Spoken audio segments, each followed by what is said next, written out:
Nandiyan ba si Gabe? Sino yun? Si Gabe Mercado, yung gwapong mataling masungit. May ibibigay kasi ako sa kanyang buttered shrimp. Binili ko to. Kailangan kong galingin kasi pinipilahan siya ng mga students eh. Wala. Walang Gabe Mercado rito. Pero sabi nila, dito raw yung department niya. Wala nga, may asawa na yun, may sipon, baka mahawa ka. At saka, umakit yun ng 7th floor, di na bumalik. 3 floors lang tong building na to. Alam ko. Kaya nga di ba sinabi ko, walang Gabe Mercado rito. Gabe! Sabi mo walang Gabe Mercado rito. Hello? Ha? Tawag mo ako? Ano? Buntis ka? Sige, good luck. Why did you do that, Fiona? Iyak ka na naman sa English mo yun. I did what? 3 words yun. I'm so genius. Bakit mo sinabing wala ako rito? Wala ka naman talaga dun ha. Kasama ka ba namin kanina ha? Late ka kaya dumating. Alam naman mo sinungaling ako. Huwag kang pilosopo. Magiging piloto kasi ako. Baka philosopher. Parehas lang yun. Basta, ayaw kitang kausapin, Gabe. Ayaw mo talaga akong kausapin ng maayos. Gusto. Ano ba yun? Alam mo naman pagdating sa'yo, I can swallow my pride, my ego, my toes, my knees, my shoulders, my head. Are you jealous? Jealous? You don't even exist to me. Ano? Na-try ko na rin sa wakas yung linya na yun. Puro ganun kasi nasa FYP ko ngayon. Seryoso ka naman, Fiona. Ha? Seryoso naman ako Seryoso sa'yo. Ba't di mo dala yung buttered shrimp ni ate girl? Mukhang masarap pa naman yun. I hate that girl. Sabi niya wala ka raw dito. She's so papansin and so sinungaling. Anyway, hi Gabe. It's so nice to see you in person. I know maraming nagkakagusto sa'yo pero I wanna take the risk. I like you and itong buttered shrimp is for you. Hindi ako kumakain yan. But they said favorite mo to. Yes, that's my favorite. Then, Miss, I have a girlfriend. sandali. May girlfriend ka? Yes. And her name's Fiona. I know, right? What? Who's your girlfriend? Yung babae makulit kanina? Yeah, she's my girlfriend. She's Fiona. Nauna na siya sa pila? She's fast. Paano siya mauuna kung never naman siya pumila? Sa kanya na ako simula pa nung una. But this buttered shrimp. Hindi ako kumakain ng buttered shrimp kapag hindi luto ni Fiona. Sige, miss. Go ahead. Epal mo naman. At paano ako naging epal? Epalo ko kaya sa itong kamay ko. Kakilig ka naman eh. Grabe, huwag mo na akong papakawalan, Gabe. Kawalan mo yun. I'm like a cray that can color your life. Whatever, Fiona. Whatever, Karen Shrek. Alam mo, kaya kita ginawang boyfriend kasi para maging times 3 yung English skills ko. Like, I'm so genius, right? Left, up, and down. Uy, huwag ka ma-offend I'm just adulting. Baka kidding. Hello, hindi na tayo mga bata. Where's your common sense? Nabawasan na ba kaya naging common senseless? I don't even know kung bakit ganyan yung takbo ng utak. Because you're running inside my head like a runner. Grabe, gusto talaga ka nakausap. Feeling ko tumatalino. Feeling ko naman nagiging bobo ako kapag kausap kita. Ibig sabihin kinakalawang ka na. Hindi mo kinakayang humorful ni Fiona. That's why I love you. You're too unique. You're making me... I'm making you what? You're making me feel like I have a washing machine spinning inside my stomach. Baka bigla akong bumula rito sa sobrang mabulaklak mo. Walkoutan ba naman ako? He's like the lowest pagdating sa sense of humor. He's humorless. Bonnie, break na kami. Ay, we? Feeling ko the more na tumatagal yung relasyon namin, the more na lumulubog ako. Sana kasi ginrupong mo yung sarili mo into two, Danica. Tsaka simula na nagkahiwalay kami ng block, naramdaman ko na. Naramdaman mo na naiiwan ka niya. Oo. E di sana binilisan mo maglakad. Buisit siya, hindi niya na pala nakikita yung halaga mo. Lagyan na kaya kita ng price tag. Hindi ka talaga marunong mag-comfort, Bonnie. Kapag naman hindi ako nagsalita, sasabihin mo na magsalita ako na magbigay ako ng opinion. Ngayon naman na binubuka ko yung bibig ko, naiirita ka. Ang pilosopo mo kasi. Never mind. Nakaka-stress naman kasi yung ex ko eh. Mag-iisang taon na nga kami tapos ngayon pa siya nagloko. Ano gusto mo next year? Bonnie? Mababaw ba ako para magalit sa kanya kasi hindi ako yung sinakay niya sa passenger seat niya? Yung ka-blockmate niyang babae yung pinaupo niya ron. Tapos pinagbuksan niya pa ng pinto nung hinatid namin si ate girl. Hint mo yata, babe. Wow, babe na yung tawag mo sa akin. Kanina nung kasama natin yung blockmate mo, uy lang yung tawag mo sa akin na. Di ka na nahihiya? Ano pinagsasabi mo dyan? Parang hangin nga lang ako kanina sa kotse. Hindi niyo man lang ako pinapansin. Tapos enjoy na enjoy ka pang kausap siya. Hindi ka naman kasi makaka-relate sa amin.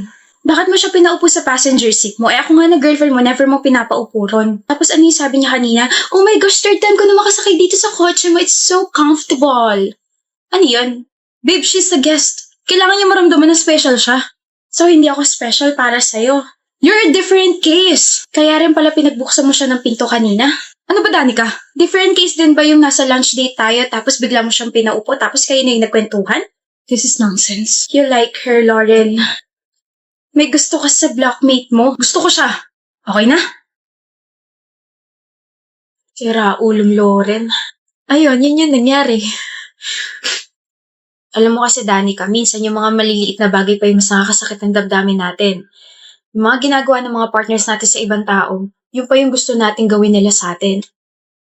Pagbuksan tayo ng pinto, offeran tayo ng jacket kasi nilalamig tayo, i-update tayo sa mga bagay na ginagawa nila, kwentuhan tayo ng mga random na bagay. Alam mo, lahat yan never niyang ginawa sa akin. Lahat yan ginawa niya sa ka-blockmate niya. Alam mong ayokong umiiyak ka sa harap ko kasi naiiyak din ako pero pagbibigyan kita ngayon, Danica. Sige lang. Iiyak mo lang hanggang sa wala nang lumabas na luha. Ilabas mo lahat ng hinanakit mo. This will be a long process pero sinisiguro ko sa'yo, everything will be okay. Gigising ka na lang one day, hindi na masakit. Di mo na siya iniisip, di mo na siya kailangan, di mo na siya miss, hindi mo na siya mahal. Nawala ka ng pakialam sa mga bagay na konektado sa kanya. Take your time to process everything. Hindi mo kailangan mag-guilty kasi nag-break kayong dalawa. Hindi mo kailangan sisihin niya sarili mo kasi nagloko siya. No. Wala kang kasalanan, Danica, okay? Wala kang kasalanan.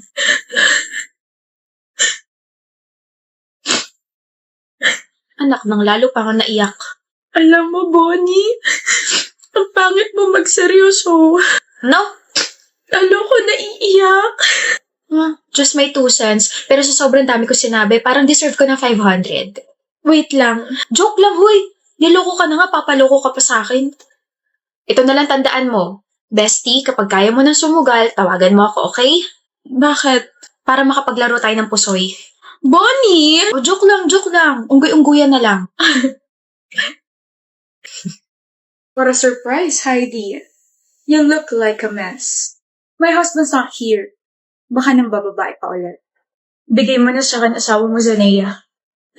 Seryoso ba? Pumunta ka rito para sabihin lang yan? Hiwalayan mo na siya. Ako na mahal niya. Tone down your voice. Baka nakakalimutan mo nandito ka sa pamamahid ko. Ibigay mo na siya sa akin. Kailangan ko siya. Anong pakiramdam mo sabihin ka ng asawa ko na mahal ka niya pero sa akin pa rin siya umuwi?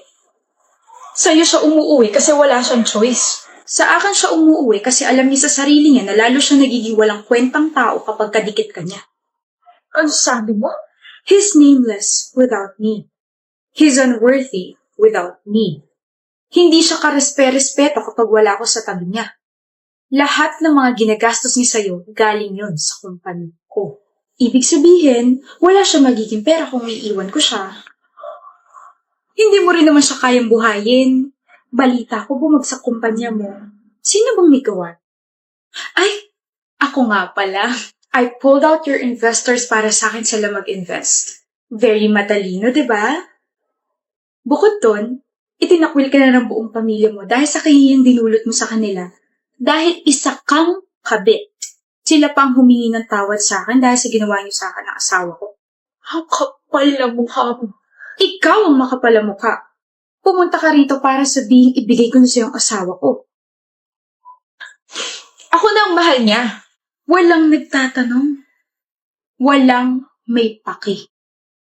Hiwalayan mo na kasi siya. Hindi naman na kayo masaya eh. Para sumaya kayo? Yok, ayun nga. Well, hindi ko naman na mahal ang asawa ko. I already have my peace of mind kasi alam mo yun, pa-travel-travel lang ako, pa-shopping-shopping, masaya ako sa buhay ko ngayon.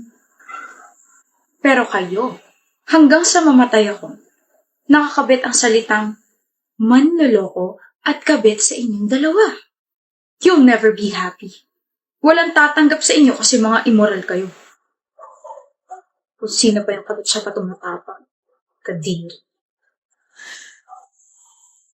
I'm home, babe. I said I'm home. Where's my kiss? Galit ka ba sa akin, Therese? Hindi. Bakit ang cold mo? Hindi ba pwede? May problema ba tayo? Wala. Bakit nga ang cold mo? May nagawa ba ako na hindi mo nagustuhan? Bakit hindi mo itanong sa sarili mo, Eric? Ano? Akala mo ba hindi ko malalaman? Malalaman ng ano? Na matagal mo na ako niloloko. Kulang ka lang sa tulog, mahal. But I have a proof. Ano? Sinend sa akin ng tropa mo yung picture niya ng babae mo. Therese naman. Gaano katagal mo na ako niloloko? Therese, stop calling my name Eric. Kilala ko sarili ko, okay? Now answer my question. Gaano katagal mo na ako niloloko? Okay. 4 months. I really don't know what happened. It was just normal hookup, but then she was that good, so I asked for more. Ayaw mo kasing gawin natin eh. Wait, what? Pero Teresa, yun naman ako lagi uwi. Totoong niloloko mo ko?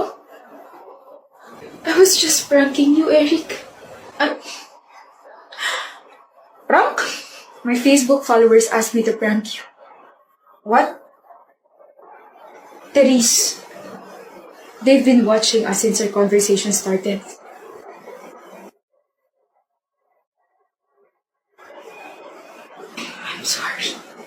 I'm sorry, love. Okay, naan ko na yung Facebook Live. How was my acting? Convincing ba? Super convincing. Galing mo, babe. Ilang viewers? 120,000 viewers. Oh. Are you really okay with this? Of course, mahal. I don't mind ruining my reputation as long as we're earning real money. Okay. Parang hindi mo talaga ako niloloko, di ba? Of course not. I love you. Okay, love you. Alistair. Alistair. Pakopya.